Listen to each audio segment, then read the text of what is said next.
হঠাৎ করেই রাজধানীর আকাশে ঘন ঘটার শঙ্কা।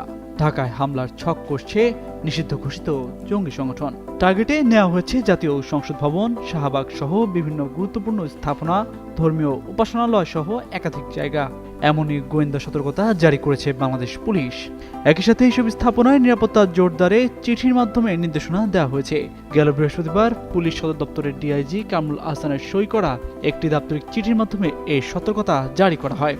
এ বিষয়ে সংশ্লিষ্ট কর্মকর্তার মন্তব্য পাওয়া না গেলেও counter terrorism and transnational crime unit এবং অন্যান্য ইউনিটের অন্তত ৩ জন কর্মকর্তা শুক্রবার এই সতর্কতা বার্তা পাওয়ার বিষয়টি গণমাধ্যমকে নিশ্চিত করেছেন।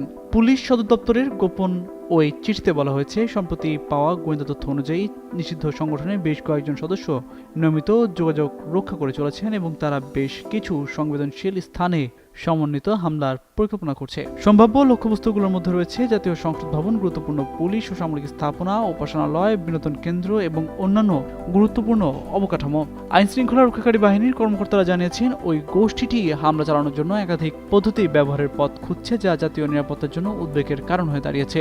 এরই পরিপ্রেক্ষিতে সম্ভাব্য যে কোনো হামলা প্রতিরোধে পুলিশ সদর দপ্তর থেকে সংশ্লিষ্ট ইউনিটকে ঝুঁকিপূর্ণ স্থানে নিরাপত্তা জোরদার, নজরদারি বৃদ্ধি এবং গোয়েন্দা সমন্বয় বাড়ানোর নির্দেশ দেওয়া হয়েছে।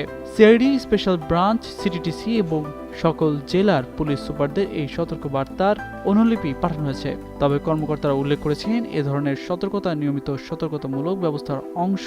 তবে এটি যে কোনো ধরনের সন্ত্রাসী হামলার হুমকির বিরুদ্ধে পুলিশের সতর্কতাকে ইঙ্গিত করে। নিরাপত্তাজনিত কারণে পুলিশ সদর দপ্তর থেকে এই বিষয়ে বিস্তারিত আর কোনো তথ্য প্রকাশ করা হয়নি।